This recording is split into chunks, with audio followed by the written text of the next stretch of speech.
La Voz del Derecho presenta Panorama Económico. Los hechos, las cifras, las medidas oficiales, el sistema cambiario, monetario y crediticio. Dirige y conduce Luis Alberto Ávila.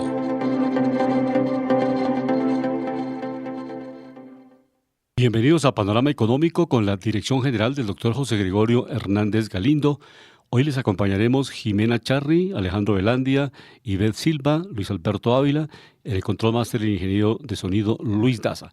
Iniciamos nuestro análisis internacional comentándoles que el Banco Central del Perú redujo las tasas de interés y es un buen indicativo porque básicamente la mayoría de bancos del mundo están buscando bajar la tasa de interés. Igualmente la Reserva Federal en los Estados Unidos, la Fed, está planteándose la posibilidad de hacer también una reducción en el mes de septiembre. Inclusive le han pedido que adelante la factibilidad de bajar esta tasa de interés por los riesgos y por el lunes negro que tuvimos esta semana en las bolsas de valores del mundo, especialmente por el susto de la caída en la tasa de desempleo, el incremento de la tasa de desempleo en los Estados Unidos. Entonces ha generado pues una especie de efecto dominó en el mundo y varias acciones se cayeron, de tal manera que los bancos, especialmente este caso el de Perú, bajó la tasa de interés y pues está dando un ejemplo también para Colombia. Aquí en Colombia el Banco de la República y el ministro de Hacienda, como lo escucharemos más adelante, está planteando la posibilidad de bajar la tasa de interés por lo menos 75 puntos. Entonces,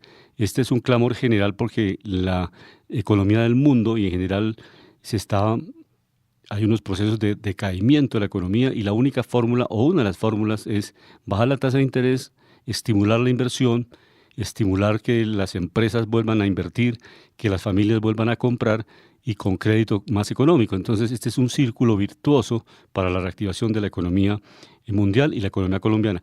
Estamos con Jimena desde Los Ángeles, California. Bienvenida, Jimena, a Panorama Económico en La Voz del Derecho. Saludo a todos nuestros oyentes de Panorama Económico aquí en La Voz del Derecho. Les cuento que estamos a 19 grados acá en Los Ángeles y tendremos aproximados de 32 grados para este fin de semana. Y bueno, doctor y Alejandro, no podemos dejar de hablar de este llamado lunes negro. Así arrancó esta semana y todo por cuenta de las pérdidas por posibles rumores que hay con respecto a una recesión económica en Estados Unidos. En América Latina, pues también hubo unas cifras bastante caídas. El IPSA bajó a 3,43%. Y tal como lo dice la página de Bloomberg, las acciones estadounidenses se desplomaron como parte de una oleada de ventas en todo el mundo. El Nasdaq 100, con una gran presencia de empresas tecnológicas, cayó a 3,38% y tuvo el peor comienzo del mes desde el 2008. Y el Standard & Poor's 500 se hundió un 3%, la mayor caída en un día desde septiembre del 2022 en plena época de COVID, de acuerdo con estas cifras. En este contexto, pues miren que las empresas conocidas como las 7 magníficas también tuvieron unas caídas bastante importantes, aunque diferentes envergaduras, como lo menciona en la página de Bloomberg. La peor parte se la llevó Nvidia Corp, que perdió 6,36% respecto al cierre del viernes del 2 de agosto. La segunda caída más fuerte en el grupo fue la de Apple, que perdió 4,82% durante este día. De modo que importante contarle a nuestros oyentes qué pasó después. Y es lo siguiente. Miren que el Banco de Japón, pues a raíz de todas estas noticias, y recordemos qué fue lo que la originó, pues miren que ellos dan tranquilidad con respecto al mercado. Él envió una fuerte señal de moderación tras esta histórica volatilidad en los mercados financieros, al comprometerse a no subir las tasas de interés mientras los mercados estén inestables. El yen se debilitó más de un 2% frente al dólar. Los futuros de los bonos subieron y las acciones repuntaron inmediatamente después de estos comentarios. De modo que, pues él dice, creo que el banco necesita mantener la relajación monetaria con la tasa de interés de política actual por el momento, ante la alta volatilidad en los mercados financieros y de capital en el país y en el extranjero. Para ello, pues miren que me parece importante que le contemos a nuestros oyentes cómo funcionan los mercados, Alejandro. Por ejemplo, cómo funciona el ETF, y sería importante también como contarle a nuestros oyentes cuál puede ser la mejor decisión financiera cuando queremos invertir. A ello, pues también contarle a nuestros oyentes que habrá un evento muy importante organizado por Asobolsa, en el cual pues ellos van a contar a través de este evento cómo año tras año, pues primero decir que se reúnen los primeros actores del mercado de capitales regionales, líderes corporativos, tomadores de decisiones, empresarios, emprendedores, líderes políticos, medios de comunicación, desde luego, ahí estaremos, académicos e inversionistas, entre otros. Importante también porque este será el escenario donde a través de los siguientes ejes temáticos se abordarán las tendencias del mercado en cuanto a único mercado, innovación, sostenibilidad, inteligencia artificial, nuevas alternativas de inversión y financiamiento, que es lo que nos interesa, regulación y marco legal, entre otros. De modo que este importante evento se llama El Mercado de Capitales es para Todos. Como lo digo, pues es un congreso regional. Asobolsa ahora llega en una versión digital, luego quienes puedan asistir habrá una versión que pueden conectarse por las plataformas tecnológicas, y pues hay que decirle a nuestros oyentes que es la oportunidad para que más personas participen de este encuentro de conocimientos y experiencias. Como lo digo, pues este es un evento organizado por Asobolsa, consultar la página web. Y bueno, Alejandro, contémosle a nuestros oyentes paso a paso qué fue lo que ocurrió este lunes negro, sobre todo para explicarle a nuestros oyentes cómo la confianza afecta a los mercados y cómo las noticias que pueden ser de un país diferente aparentemente al nuestro, bien lejos además, puede afectar el mercado colombiano. Por eso, pues como lo digo, es importante asistir a estos eventos para poder entender cómo funciona el mercado de capitales y también cómo puede uno lograr tener fuera de la pensión en Colombia, pues tener una pensión proveniente de la renta de estos capitales y renta de estas inversiones inteligentes. Pero como lo digo, es importante conocer el mercado y cómo funciona, cómo tomar las mejores decisiones y claro, saber que siempre hay un riesgo. Lo importante ahí es saber que el dinero que tengamos disponible no sea un dinero proveniente de un préstamo, sino que sea dinero, por ejemplo, ahorros que tengamos para invertir en un periodo posiblemente, digamos, de 10 a 15 años. No es un dinero que necesitemos en un mes, porque ahí es donde ya no logra ser una inversión. Pero contémosle a nuestros oyentes como para que ellos entiendan un poco más cómo funciona este mercado. Sí, muy buenas tardes a todos los oyentes de Panorama Económico, mis estimados colegas Luis Alberto, Jimena Charri, ingeniero de sonido Luis Daza y director José Gregorio Hernández Galindo. Pues la verdad el tema que estaba tratando Jimena, la pregunta es amplio, complejo, pero pues se va a tratar de explicar, bueno, no en dos segmentos, lo más corto y conciso posible. En el tema del préstamo, Jimena y oyentes, a veces sí se necesita, pero toca saber ya es por inversionista especializado, profesional, por cuánto tiempo se usa. Existe una cosa en el mercado de valores que se llaman los repos, ¿sí? Que sobre las acciones que se tienen o sobre la liquidez que se tiene en el mercado, se puede pedir un dinero prestado y ese dinero de capital que es propio lo respalda, ¿sí?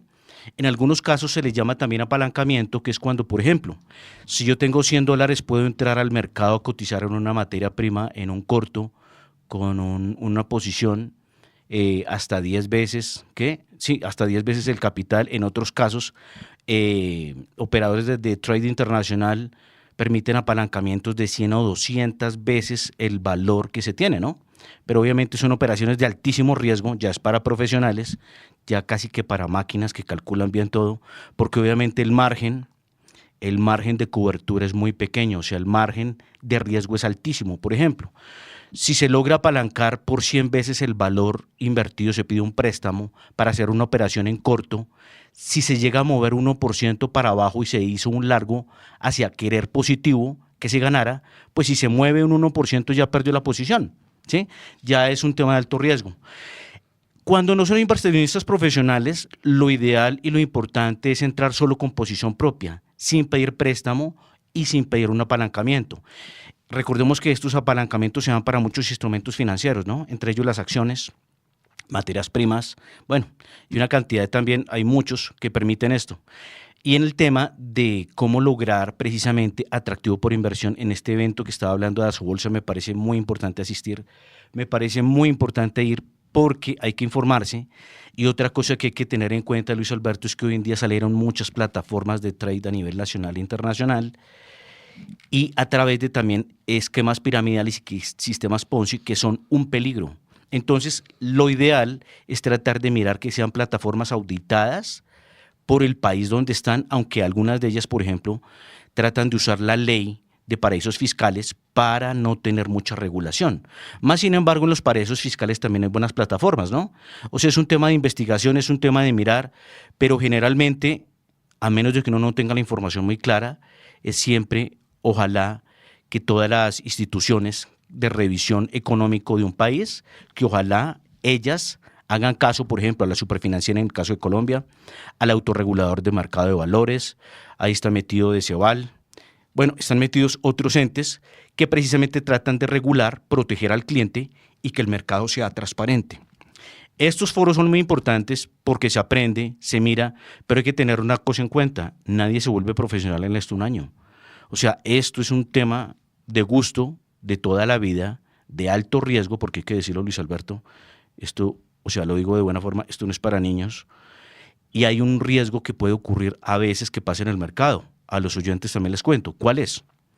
Cuando un operador le empieza a ir muy bien todo el tiempo, apenas empieza, eso puede ser un peligro. ¿Por qué? Resulta que él empezó a hacer largos, que es operaciones que se hacen comprando barato para vender caro, pero resulta que el país está en una tendencia de subida. Entonces casi todas las operaciones que haga le van a salir bien. Pero en el momento donde el mercado tenga un revés y él esté acostumbrado a ganarse esa confianza por lo bien que le fue en eso, puede llevarse lo que le ha pasado a muchos, hasta gurús, que el mercado se les voltea y se quiebran. Mire lo que le pasó a Eike Batista. Eike Batista era uno de los hombres más ricos del mundo, estaba en la lista número 10 de los hombres más ricos, era brasilero, era propietario de minas, gran parte del capital que tenía era apalancamiento de unas empresas con otras. Llegó la crisis del 2008, cayeron los valores de cotización y como estaban apalancadas las compañías entre sí y tenían préstamos y se estaban amparando unas con otras, pues obviamente se cae la cotización y empieza a volverse el efecto dominó y se quiebra. ¿Cómo se va a quebrar una persona de 40.000, 30.000 millones de dólares que tiene asesores, que tiene abogados, que tiene gente que está mirando el mercado, que está calculando riesgo? Pues si le pasa a ellos, a otros les puede pasar. Y recordemos también que una de las carreras más riesgosas en el mundo es la parte de economía que está enlazada al manejo de mercado de capitales. Esto es lo que tiene que ver con transabilidad, transacción de los activos que se hacen en bolsa, por los riesgos, por los apalancamientos y por todo lo que puede suceder en ese efecto sistémico. Porque recordemos, esto a veces se mezclan las emociones, se puede dañar la racionalidad y se pueden dañar los cálculos. Hasta las empresas, me acuerdo, 2008, 2009, Luis Alberto, que tienen buena calificación, Lehman Brothers, Merrill Lynch, bancos de altísima talla mundial, se quebraron manejando 500.000, 600.000, 700.000 millones en activos, pero precisamente porque no se aseguraron en el riesgo y la caída en el mercado les cambió la ecuación, ¿no? Algo hay que tener en cuenta de lo que vamos a tratar en el mercado internacional, Luis Alberto, es la tendencia que está teniendo China de generar altísima producción en el mercado, así no se venda, precisamente para generar un efecto en el mercado de altísima competitividad, ¿no? Sí, avanzamos en este tema micro y en lo macro también.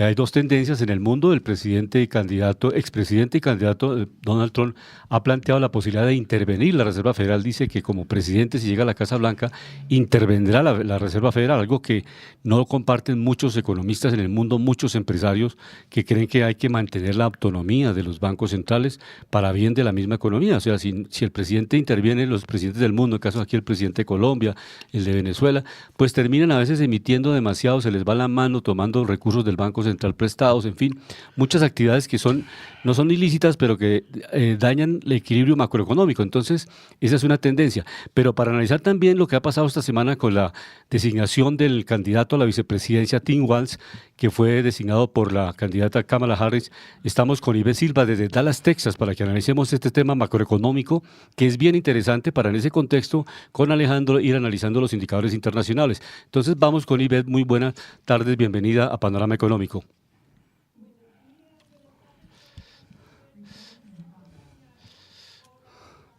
Buenas tardes, Ivette. Bien, bien, por acá muy bien. A veces hace sol. Aquí tenemos 4 estaciones en el día. En la mañana mucho frío, después viene primavera, después una lluviecita, al mediodía un sol y ya por la tarde vuelve a caer el clima y otra vez llegamos a invierno. Y Texas se ve...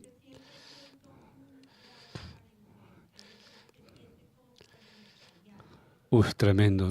¿Centígrados? Sí, un calor tremendo. No se puede salir a la calle así de manera muy deportiva porque hay riesgo de salud para las personas, niños, adultos mayores, ¿no? Y me encontré que hay una noticia muy importante en Texas que están teniendo como recobro en yacimientos de petróleo, ¿no? Como que parece y hay una tendencia de que Texas puede seguir generando mucho combustible a través de que hay buenas noticias de recobro en campos petroleros. Y Luis Alberto, Ivette, les cuento que Ecopetrol estaba detrás de otro proyecto de Permian en Texas, pero el gobierno se echó para atrás en cabeza de Gustavo Petro, ¿no? Perfecto. Sigamos, Ivette, con este análisis. ¿Cómo le parece la designación del candidato a la vicepresidencia? Y hay 2 debates que por lo menos se prevé y están preparando con las diferentes agencias de comunicaciones en los Estados Unidos. Debates que van a ser bien interesantes. Pero inicialmente miramos este gobernador de Minnesota, quién es, cómo llega a la vicepresidencia, a ser candidato a la vicepresidencia, porque tiene que pasar por la elección. Claro que sí. Recordemos que en el debate, en nuestra conversación de hace 8 días, estaba como muy en veremos quién será el vicepresidente, la fórmula vicepresidencial, y yo les comentaba, evidentemente tiene que ser alguien moderado para que llegue a la balanza, ¿correcto? Para que genere un poco más de atracción en el sector conservador moderado. Pues no. Oh, sorpresa, que Kamala Harris seleccionó a Tim Walz, que es un gobernador de Minnesota. ¿Qué representa él? La clase trabajadora americana, protestante, blanca de este país. Sonaba mucho el gobernador Shapiro por su tendencia pues moderada, y porque obviamente iba a poner un estado muy importante como Filadelfia, mover votos en Filadelfia, que es uno de los países no tienen definido o sea, es exacto, su voto, es un estado muy peleado, pero muy inteligentemente, ¿qué representa Tim Walz? Representa a los estados también de Battleground State, los que no han definido su voto del norte, Minnesota, Michigan y Wisconsin. 3 estados a los que prácticamente daba por sentado, digamos, Donald Trump, que ellos votaron la primera vez por Donald Trump, pero la segunda vez por Biden. Y así puede variar el voto de estos 3 estados, que son muy importantes también, importantes como Filadelfia, pero obviamente Filadelfia tenía un poco más de votos electorales. ¿La crítica cuál es? Sí, dime. ¿Me recuerdas, por favor, el nombre del candidato? Tim Walz, gobernador de Minnesota. Sí. Entonces, este señor tiene una carrera de mucho servicio público, ha sido profesor, ha sido entrenador, ha sido congresista, actual gobernador, tiene medidas muy progresistas, pero pues lo que todo el mundo dice, ¿qué es progresismo? Apoyar a los inmigrantes con que accedan a la educación, apoyar las excepciones al aborto que tumbó la Corte Suprema, el antecedente lo apoyaba, o sea, no es que sea pro aborto, y clarifiquemos aquí, nadie es pro aborto, nadie sale con una bandera a decir todo el mundo tiene que abortar. No, hay gente que cree en las excepciones son importantes y esas excepciones ya no están disponibles para muchas mujeres en muchos estados que se han ido con una agenda de extrema derecha. Es amigo de la educación gratuita. tiene políticas en su mente muy progresistas. Y claro, ¿qué es lo que está haciendo la campaña de Donald Trump y todo el mundo? Polarizando, pero si lo vemos en perspectiva, es polarizada. Estas elecciones están muy claramente definidas en sus posiciones de políticas públicas entre una agenda conservadora, retrógrada, digámoslo así, porque ni siquiera podemos decir que sea conservadora moderada, y una agenda progresista. Más, no es el progresismo de Ocasio-Cortez, pero este señor no se escucha para responderles a la pregunta. Tim Walz no se escucha como un progresista de la agenda de Ocasio-Cortez o Bernie Sanders. La óptica que se tiene es que es una persona moderada con ideas progresistas, y la verdad es que bajo la óptica del público se les ha visto muy bien a los dos en equipo de fórmula presidente y vicepresidente. Y él pues ha manifestado que apoyará a Kamala Harris en todo lo que la pueda apoyar, apoya sus políticas, sus ideologías, todo. Y nada, le ha dado o sea, él ha sido respaldado, y tan respaldado que en menos de 2 días ya llevan $38 millones más. Es decir, ya van casi que por los $250 millones que ya no saben en qué más gastar el dinero en estos 3 meses de campaña política. Y Beth, ¿tú sabes quiénes son los mayores aportantes a la campaña demócrata de Kamala Harris y el candidato Walz? No, realmente sé que tienen los grassroots groups, es decir, los grupos comunitarios. El ciudadano común individual ha apoyado muchísimo y ha dado muchísimo dinero a estos grupos. No son los grandes grupos empresariales que han aportado ya $50 millones a la campaña de Donald Trump. Más ella también contará con un Bloomberg, con unas personas empresarias muy importantes que estén bajo la mirada de un Estados Unidos con políticas más progresistas. Sí, lo pregunto es por dos cosas, porque quiero que analicemos algo. Michael Bloomberg era el que estaba de candidato a la alcaldía de Nueva York, me acuerdo, Sí, y también quiso estar para la presidencia de los Estados Unidos, al fin no se lanzó. Michael correcto. Bloomberg aparece casi siempre en el último año entre los 90 y $105.000 millones, $110.000 millones. Es uno de los hombres más ricos de Estados Unidos. Recordémosle a los oyentes que Bloomberg es una de las mejores, si no es la mejor plataforma a nivel global de mercado de capitales. Curiosamente, el más capitalista, ¿no? Entonces, hay una cosa que quiero desglosar acá, para que la gente lo entienda. Muchos a veces de los mal llamados socialistas son los más capitalistas. ¿Qué es lo que pasa? La estrategia es oscura y es escondida. ¿Y cuál es la estrategia? El poder solo es para mí, para mis amigos, pero no hay más espacio para los grandes ricos, que es la estrategia que tratan de usar. Por ejemplo, algunos. Por ejemplo, muchos se han vuelto sociedades de fundación. Resulta que esta semana, no sé si ustedes lo vieron, que Warren Buffett le dijo a Bill Gates que ya se iba a salir de su fundación en las aportaciones que estaba haciendo. Porque recordemos que Bill Gates, a través de su fundación, tú sabes que pues generalmente las fundaciones no pagan impuestos, ¿no? Pero obviamente el poder mediático que genera, el poder sobre el mercado, sobre la dominancia en la mayoría de los temas, pues deja a los chiquitos por fuera. Era muy chistoso cuando Bill Gates hablaba de ayudar a la gente y al mundo, por ejemplo, cuando él tuvo muchas demandas en Estados Unidos, en Europa por monopolio. Entonces son cosas que uno se explica y es como para un debate, ¿no? Sí, no, el sistema capitalista no es perfecto en el mundo y lo hemos analizado en muchos medios de comunicación. Yo tengo la oportunidad de ser comentarista en varias emisoras y pues realmente la dinámica no es buena. El capitalismo está en una crisis muy fuerte en el mundo y las democracias liberales también están en crisis. Entonces no ha habido ni se ha inventado la democracia perfecta.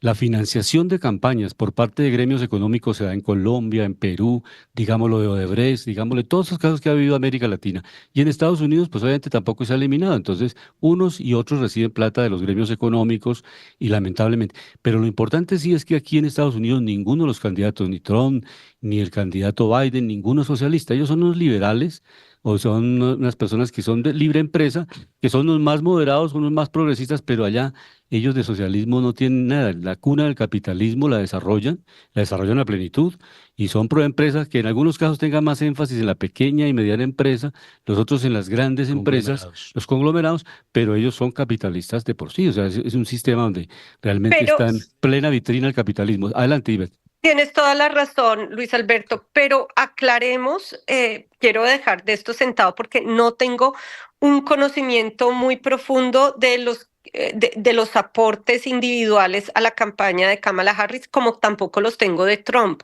Ujú. Más entiendo que entre las dos campañas, los aportes a nivel individual, comunitario, que vienen desde abajo y no desde las grandes empresas, han sido muchos aportados a la campaña de Kamala Harris y de Biden.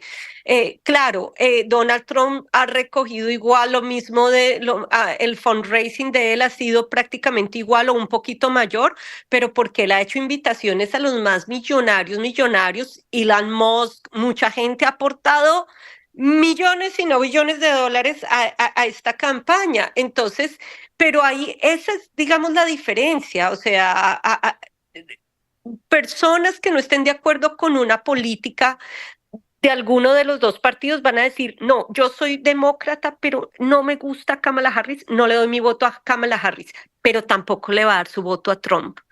Y el republicano va a decir, no, a mí, yo soy republicano, pero no estoy de acuerdo con Donald Trump, pero tampoco le va a dar el voto a Kamala Harris. Por eso los dos tienen que inyectar energía y entusiasmo y movilizar masas. Y en el factor de movilizar masas, ahí sí se está viendo la diferencia, porque siento y es la percepción y la óptica última de que el Partido Demócrata está lleno de energía, llegando a arrasar multitudes en los estados como los hemos nombrado, de battleground states, donde se están peleando el voto de los electores, del Consejo de los Electorados. Ajá. Por ejemplo, hay una de entre las tecnológicas ya están divididas. Las tecnológicas apoyaban mucho a los demócratas, pero lo que tú dices, el caso de Elon Musk ya se empezó a dividir con precisamente el tema demócrata, pero hay un caso muy Pero ¿por clave. qué? ¿Por qué, Alejandro? Hablemos por qué. Elon Pero Musk mira que es que hay un le caso muy está clave del que iba a contar. Elon Musk le está apostando a que si sube Trump no va a haber regulación de inteligencia artificial. Está metiendo todo su dinero en que, claro, la política republicana es Yo- no interferencia de Estado, dejarlos libres, porque él sabe que si se va donde los demócratas va a haber regulaciones, va a haber supervisión y va a haber De auditoría. acuerdo. Mira que en eso debe haber un balance, Ivette. Yo lo he analizado en el tema de Claro. mercados a nivel global en los países que salen adelante, los que se quiebran. Cuando hay un Estado muy grande y quiere ser el papá de todo y regular, porque es que detrás de la regulación, Ivette, ¿sabes qué a veces está? Los intereses políticos y económicos. Cuando tu competidor, por ejemplo, si yo, por ejemplo, soy amigo de Obama y Obama está de presidente, pues Obama me va a ayudar a mí. Mira que Obama, por ejemplo, andaba mucho con Richard Branson y con muchos millonarios. Richard Branson, recordemos, era uno de los hombres más ricos del Reino Unido, un hombre que pues toda mi admiración, no terminó ni el colegio, dueño de un programa aeroespacial, dueño de una aerolínea, dueño de una disquera, dueño de muchísimas cosas, pero hay que mirar la información como yo te decía. Michael Bloomberg es el más capitalista. Gracias a Michael Bloomberg, pues correlación que él tiene con el mercado es de los más ganadores. Él ha tenido muchos privilegios políticos. Entonces, mucho de esto a veces es como una cortina de humo, donde a veces no vemos la verdad y lo que pasa es que son como posicionamiento de fuerzas. Lo decía Silicon Valley, por ejemplo, Mark Zuckerberg, él decía que apoyaba mucho a los demócratas. No sé si ustedes escucharon hace poco la segunda intermediaria de criptos, se quebró FTX y ellos estaban muy metidos con demócratas. Gracias a eso, al tipo no le metieron unas penas de cadena perpetua y una cantidad de cosas, sino que le empezaron a ayudar con muchas cosas. Pero a lo que quiero ir acá es que hay que ser puntuales y hay una cosa que yo sí defiendo, por ejemplo, y siempre lo he defendido, del gobierno de Donald Trump, más que los republicanos, es que le ayuda a Estados Unidos a ser más competitivo. ¿Por qué? Lo decía un día por el tema de impuestos. Los bajó del 35 al 21%. ¿Con esto qué logró Ivette? Que las compañías de los Estados Unidos fueran más competitivas porque les quedaba más margen de utilidad.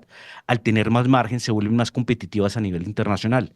Y resulta, recordamos un dato, que desde mediados de los 80 Estados Unidos empezó a entrar en un déficit comercial que empezó a agrandarse y empezó a quitar la industrialización a Estados Unidos.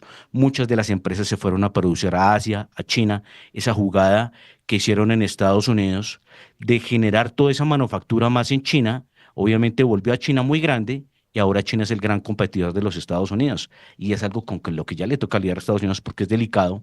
Y hablando, Luis Alberto, de temas comunistas, socialistas y capitalistas, por ejemplo, China es un tema híbrido. China es el más capitalista en lo que tiene que ver con mercados.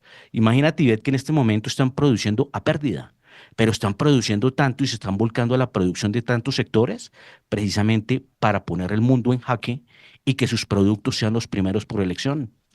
Pero mi pregunta sería dos cosas y dos cosas a tener en cuenta dada la introducción que tú hiciste, Luis Alberto. Uno, China puede ser la más capitalista. La pregunta es, ¿uno considera que la propiedad privada es respetada en China tanto como en Estados Unidos? No, No, porque su sistema es totalmente de diferente. acuerdo, es como híbrido. En cuanto a la intervención de Estado, recordemos, es muy importante recordar cómo subió Obama y cómo se fue George Bush. Es más, hay un documental muy importante que se llama El Meltdown del Public Casting de New York, que George Bush decía, yo soy republicano, no voy a dejar intervenir el gobierno en la economía porque es el principio republicano, no intervención de la economía, el gobierno, no intervención. Y en ese documental muestran cómo Paulson decidió intervenir en la Federal Reserve Bank porque si no, se seguía cayendo todo el mercado de todos los que tú mencionaste, Alejandro, en el 2008. ¿Qué fue lo primero que hizo Obama? Llegar, tomar el poder y decir, tenemos que regular esto como sea. Y ahí salieron las famosas leyes de conoce a tu cliente, lavado de activos, regulación de bolsa y de todo, porque sí o sí tienen que haber regulaciones. De acuerdo, es que mira que No estamos puede de ser, acuerdo. no puede ser un mercado de la selva. O De sea, acuerdo, estamos de acuerdo, pero que que- sea algo como un punto intermedio, ¿sí? Porque cuando hay exceso Claro, de, claro. cuando hay exceso de regulación, Claro. matas el mercado.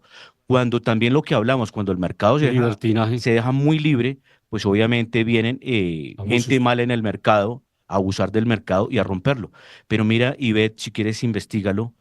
Cuando Obama se posesionó, llamó a 5 personas claves del sector financiero y eso fue muchas críticas para Obama. Y le estaban diciendo, Obama, ¿usted por qué favoreció a unos bancos y a otros no? En pocas palabras, ¿por qué a unos los rescató? ¿Por qué a otros los dejó quebrar? ¿Por qué dejó quebrar a Lehman Brothers? ¿Por qué ayudó a Banco de América, a AIG, bueno, muchas otras? ¿Y por qué sí se dejó quebrar a unas y a otras? Es lo que yo digo. Hay que mirar esto con transparencia y no porque sea mi amigo, con la plata de los contribuyentes lo salvo y ese porque no es mi amigo, entonces venga, se las cobramos y lo hacemos quebrar. ¿Sí? Y veamos la No, perspectiva. sí, Sí, sí, sí, hay que adelante, ver, Ivette, hay que pero ver. a ver si vemos la perspectiva de lo que va a pasar ahorita con estos debates para ponernos en contexto lo que está, Sí, obviamente. Desde luego la historia es necesaria, estos, pero interesante la perspectiva también. Y sí, sigamos con el caso del presidente Obama, expresidente. no, hablando de debates, estos van a ser puntos muy importantes que le van a llegar a, que ojalá, muy posiblemente todo esto económico va a ser lo que va a ser al final determinante en el voto electoral, ¿correcto? En la audiencia, Claro, lo que va a claro. dar el voto. Em, en cuanto a lo de Obama, pues Obama sí lo criticaron mucho los demócratas, pero no fueron por ser amigos. Es que si se caía Banco de América, se caían miles de familias que habían invertido en De sus acuerdo. hogares. Todo, o sea, él Pero ¿por qué a unos tuvo y a otros no? Sí, la porque selectividad, lo que yo, no fue por ser amigos o no, él tuvo un consejo muy importante de asesores. personas que lo asesoraron, incluyendo gente de Inglaterra, incluyendo gente, o sea, hasta Stiglitz, creo que estuvo por ahí en el 2008, Ah, sí, me parece, ahí estuvo dando Joseph su, Stiglitz. Sí, sí, estuvo ahí. Joseph Stiglitz y dando su voto de Lehman Brothers. Yo creo que uno de esas entidades le apostó a irse en contra del sistema, aportarle a la pérdida del gobierno americano, aportarle a la pérdida, y eso se ve en la gran quiebra del sector real estate por lo que pasó Estados Unidos. Entonces, no sé cuáles fueron las consideraciones, más ciertamente algo que divide al republicano y al demócrata es el nivel de intervención de Estado. Importante que un Estado intervenga en una economía y si no se cae de fondo como si fuera un castillo de naipes. No queremos mucha regulación, pero como bien tú lo dices, debe haber algo de regulación. Entonces, hay que considerar, esto va a ser parte de los debates, como bien lo nombraba Luis Alberto, van a haber dos debates, uno en ABC News, que ha sido una cadena tradicional, moderada, interesante, otro en Fox News, que sabemos posible, así como Alejandro decía que CNN era prodemócrata, así Fox es News mejor es dicho. poro La republicano, otra es republicana. ¿correcto? Sí, la otra cadena. Entonces, Ted Turner se sabe que es amigo de los demócratas. entonces es importante, pero mira, realmente, ¿qué han dicho últimamente? Mira la caída de Biden. La caída de Biden fue por el debate. ¿Cuán importante es el debate y cómo deben estar preparados? Que el próximo debate va a ser en septiembre 10, creo, y desde Sí. ya se están preparando. Y esa óptica que tenga el electorado en ese entonces va a ser determinante porque de septiembre del 2010, septiembre 10 a noviembre 16 solo van a haber 2 meses. 2 meses en que va a tener que decidir el pueblo norteamericano a quién le va a dar el voto. Ivette, una pregunta. Sabemos que Kamala Harris es abogada, ¿cierto? Claro, fue fiscal. Claro, es fiscal general. Ella es abogada de formación. Sí. ¿Y Sí. Tim Walz, él qué es? Tim Walz, no sé, pues sabes que yo no he leído a profundidad O sea, la ¿cuál es su biografía de él, perfil? pero sé que él sirvió la Guardia Nacional, sé que él prestó un servicio muy importante a la Guardia Nacional por unos años, congresista, y se dedicó a la educación pública por muchos años. Es un educador profesor. prácticamente, Pero tú, profesor. Pedagogo. ¿tú sabes cuál es el perfil? Claro. O sea, si es economista, derecho, finanzas, salud. Educador, no sé cuál sea el perfil, la verdad, no podría decirte, Ya. pero lo puedo investigar, más lo que ahorita prevalece es que él tiene un récord en el servicio público y comunitario muy importante y representa la clase media de esos 3 estados que son tan importantes y tan decisivos: Michigan, Wisconsin y Minnesota, muy decisivos para la presidencia de Estados Unidos. Y te cuento que a mí me sorprendió la elección de vicepresidente este señor. A mí Porque también. porque decían, ¿sabes por qué me sorprendió? Yo dije, se están haciendo un harakiri. ¿Por qué? Porque cuando eligieron a Kamala Harris, me acuerdo que ella la veían era por el lado así de Ocasio Cortés, del ala radical de izquierda del Partido Demócrata. Entonces, cuando eligieron a este señor que también progresista, yo dije, ¿qué están haciendo? O sea, se están yendo como al más extremo de la izquierda y esto obviamente genera más polarización. En cambio, de llevar al demócrata al más de pronto hacia el libre mercado para generar una como compensación que les hubiera ayudado más, ¿no?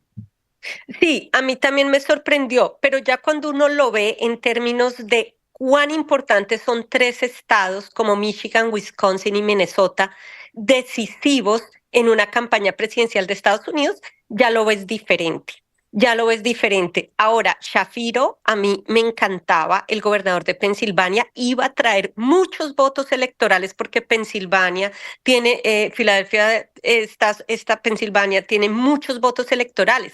¿Qué pasaba con Shapiro? Judío, correcto, lo cual a mí me encantaría que tuvieran por primera vez una representación en la esfera política de este país a ese nivel. Pero ¿qué pasaba? Ciertas posiciones, el conflicto árabe-israelí, ya comenzó todo el mundo con sus conspiraciones, con la Claro. crítica, y eso se le hubiera vuelto un dolor de cabeza a Kamala Harris. Pero raro porque hubiera traído unidad, ¿cierto? O sea, cuando tú No, metas a todos los actores del problema en un solo cabildo, pues obviamente creo que está abarcando todo y creo que sería gran parte de la no, solución, ¿no? no, porque estarías entrando algo de política internacional de un tema tan delicado y tan sensible y tan ahí hay muchas cosas, ahí hay política exterior, ahí hay fe, ahí hay Ujú. minorías representadas. Son temas delicados que yo creo que ella diría, no, no, pero él es uno de los mejores advocates de la campaña Harris and Walz, y estoy seguro que él va a movilizar gente de Pensilvania para obtener esos votos y dárselos a ella también. Entonces realmente fue inteligente, cuenta con su apoyo y cuenta con el apoyo de Tim Walz. Pero Cuatro quiero, estados que son battleground estados, estados que se están disputando una mayoría republicana o una mayoría conservadora o demócrata. Eso es lo que llamamos los estados bisagra, ¿no? Que se van Ujú, moviendo de lado a lado, que no son radicales ni que se han declarado mucho tiempo de un partido, ¿no? Pero sí me parece correctamente. que Ivette hubiera sido algo muy estratégico y que le hubiera servido al partido. Yo generalmente desde afuera lo vi. sí, Yo también lo vi, lamentablemente aquí desde Colombia no podemos hacer nada, pero tenemos unas visiones, Apoyarle unos buenas conceptos, ideas. sí, unos conceptos. Sí, obviamente hay un encasillamiento, pero personas que sabes, tienen convergencia sí, por unas ideas, pero y eso es legítimo, y otras por otras ideas, pero se trata de construir proyectos y ojalá, con esto es una renovación muy importante en el Partido Demócrata, que eso lo hemos reclamado hace mucho tiempo, que deben llegar jóvenes, nuevos jóvenes y con ideas frescas, ¿no? No que lleguen jóvenes con ideas por allá del siglo Y XVIII, del desarrollo, XVII. innovación. Esa es la idea porque estamos pero Luis con la Alberto, inteligencia artificial y otras Lu- cosas. Sí, adelante, Luis Emily. Alberto, Tim Walz tiene como 65 Sí, años, sí, pero sí, tiene las ideas de un joven de 20 o 25. exacto. Sí, Muy interesante. esa es la idea, o sea, de poder renovar dentro de los equipos, dentro de las campañas y las edades, pues obviamente significan, hay muchas personas adultas, pero que tienen unos sentidos de solidaridad, de integración, de que quieren construir una sociedad De mejor, generar o valor, sea, generar riqueza para su una país. maravilla. Y hay otros que no, dicen, no, queremos es destruir todo, acabar con todo lo que tenemos. Hacer guerras, Entonces, no, esa es la idea central. Y obviamente aquí llevamos en Colombia 50 años en un conflicto que no se lo merece ni nuestra generación, ni la generación de nuestros hijos, ni los nietos, porque realmente es un país con todas las riquezas, con unos potenciales, cacao, tenemos el potencial del azúcar, tenemos el potencial del arroz, tenemos muchas variedades de producción que si lográramos multiplicar por 10 nos convertimos realmente en la despensa agrícola del mundo, pero no lo hacemos porque hay sectores donde por estar en un conflicto y obviamente transversalmente marginados por el narcotráfico, que es otro problema, pues no hemos podido salir de esta situación tan grave, tan difícil. Y eso no es un problema de este ni el próximo gobierno, porque eso no se desarrolla en 8 o 15 de días, acuerdo. porque la idea es que tengamos Correcto. problemas De acuerdo. estructurales muy fuertes y ver que es colombiana sabe cómo hemos vivido la situación, o sea, la gente cómo le ha tocado mucha gente irse del país porque no hay condiciones de seguridad, otras personas que Oportunidades, no hay oportunidades. Entonces, el si costo de vida tan construimos, elevado. si usted construye, hablaba en estos días con el presidente de la Federación Nacional de Cacaoteros y me decía eso, mire, si nosotros tuviéramos la oportunidad de irrigar los cultivos de cacao por todo el país y sustituir cultivos y tenemos mercados ya fijos porque el cacao tiene un excelente precio, ¿cuánto estaríamos trayéndole a los campesinos en divisas, en ingresos para el país, el mejoramiento de la calidad de vida? Entonces, dejamos de pensar mucho en esos tipos de construcción por estar en las pequeñas cosas, en mirar si el señor es blanco o Y no negro, en la bajito o creación. gordo, si es habla bien o no habla bien, si es del centro democrático, si no es en cosas que realmente no le generan riqueza De al país, acuerdo. valores importantes. Y hay personas que cumplieron sus Los ciclos, hay personas que puntuales. ya hicieron, y les agradecemos. Muchas gracias, señor expresidente Gaviria, muchas gracias, señor expresidente Samper, igualmente Álvaro Uribe, pero todos muy queridos, dedíquense a cuidar a sus nietos, a hacer otras actividades, pero dejen el paso a las juventudes y a otra gente que llega, consejos, asambleas y lo mismo a Estados Unidos. Y la gente mayor, que si son buenos, sigan asesorando, como lo hacen los japoneses, como lo hacen los mismos chinos, que los adultos que tienen experiencia y tienen grandes consejos para transmitirle a las nuevas generaciones, pues enriquecen las empresas. Eso es básicamente. Pero Ivette, que finalmente Pero un comentario que iba a hacer, para despedir a Ivette, porque pero sí, un comentario que iba a hacer con respecto a lo que dice Luis Alberto. Eso es cierto, pero con los que han sido excelentes, darle premio. Por ejemplo, ¿yo qué haría? Ivette, en Colombia, ¿qué nos pasó? Teníamos un excelente presidente de Ecopetrol que se llamaba, ya se murió, ¿no? no, se llamaba Ah, se de llama. presidente, ¿no? Se llama, Sí, porque se llama Felipe Bayón. Sacó unos números excelentes para Ecopetrol, sacó números excelentes para el Estado, porque recordemos que el Estado es gran parte dueño de Ecopetrol, y lo sacaron. Yo digo, una persona que es tan valiosa, Luis Alberto, Ivette, una persona que tiene tanta experiencia, que ayudó a Ecopetrol a generar tantos números positivos, ¿por qué no se queda y por qué nosotros, como seres humanos que a veces fallamos, Ivette, y voy a traer una frase acá que es muy clásica, yo no sé por qué a veces al ser humano, al que habla bonito, o al que enreda, o al que habla mal del otro, resultan es eligiéndolo y no eligen al que tiene las calidades, tiene los méritos. Mira, lo hablaba un día precisamente, un día hasta espiritual, hasta el tema de Jesús. Tenían a Jesús con Barrabás y a quién eligieron, a Barrabás. Y así ha pasado con muchas personas del mundo. Mira muchos de los inventores, ¿qué les pasaba? Mira muchos de los disruptores, ¿qué les pasaba? Y eso da tristeza. Y se los comento a ustedes porque es que las juventudes tienen que aprender que el que hace mérito se le da premio. El que no tiene mérito no se le puede poner de presidente. ¿Sí? Yo pienso que uno tiene que ser clave y clásico. Y hablando de valores, ya para terminar, darle la palabra a Ivette. Mirábamos, por ejemplo, los datos de Estados Unidos, que estamos hablando de Estados Unidos, tienen un impuesto de la renta del 37%, que es el impuesto que pagan los ciudadanos. El impuesto sobre las sociedades es del 21, estaba en el 35, Donald Trump lo bajó al 21 y evitó la caída del ciclo económico. Y algo que decía Jimena Charri que era muy interesante y esto se ancla a lo que estoy hablando, esto hace que el mercado de capitales se dinamice, las pensiones crezcan porque hay menos impuestos. Entonces hay círculos virtuosos tan interesantes que hacen de un país pues algo competitivo. El tema de la tasa de desempleo en Estados Unidos la miramos en este momento. Pasó del 4.1 al 4.3 y sigue subiendo. Dicen que hay una alarma en Estados Unidos, Ivette, que Estados Unidos puede, por eso fue la caída de las bolsas, ¿no? Porque no había hecho ese resumen en la pregunta que me hizo Jimena. Gran parte de la caída de las bolsas, ese nerviosismo fue porque se estaba mirando que Estados Unidos podría entrar posiblemente en una caída económica. En Y una cerremos recesión. en una recesión Ujú. económica, sí, básicamente. Y cerremos, ¿cómo hay encuestas recientes, Ivette, que para que cerremos su participación Sí, hoy en Panorama Económico? ¿Cómo están esas encuestas?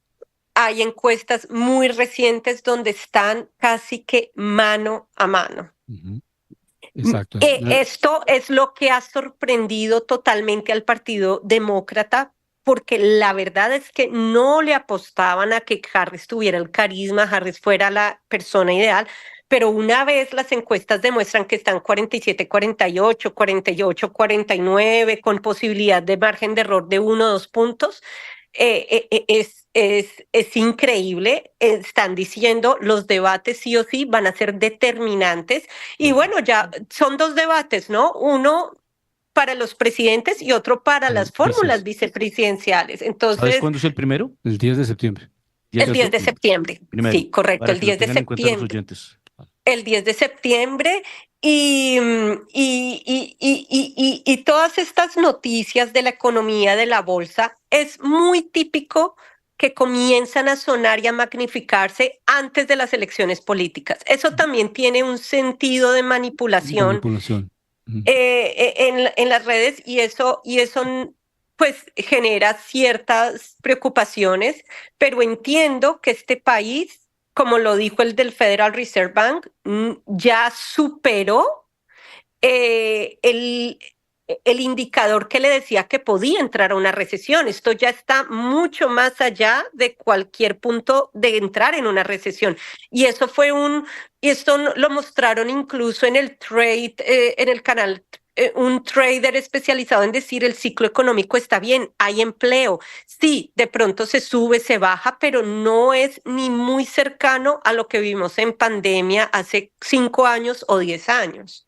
Sí, la pandemia fue muy atípico y de pronto eso no se cuenta porque eso fue una decisión política de parar muchas cosas.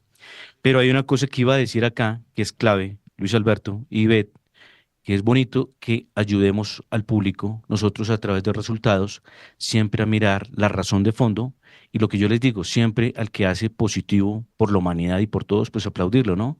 Porque yo creo que eso es lo que necesitamos. Y mire que hay unos países que se han logrado mezclar esas dos, lo social con el capital, y son países muy sostenibles, ¿no? Miramos casos, Noruega, Emiratos Árabes Unidos, Qatar, Singapur, Suiza, qué maravilla. Ivette, Bueno, muchas me gracias, Ivette. encanta acompañarlos, Y que estamos estén muy hablando bien. la próxima semana en Panorama Claro que Económico. Un sí. excelente fin de semana. Lo mismo para ustedes, bye. Un abrazo desde Bogotá Y se- hasta Lo mismo, hasta Dallas. bye. Ok.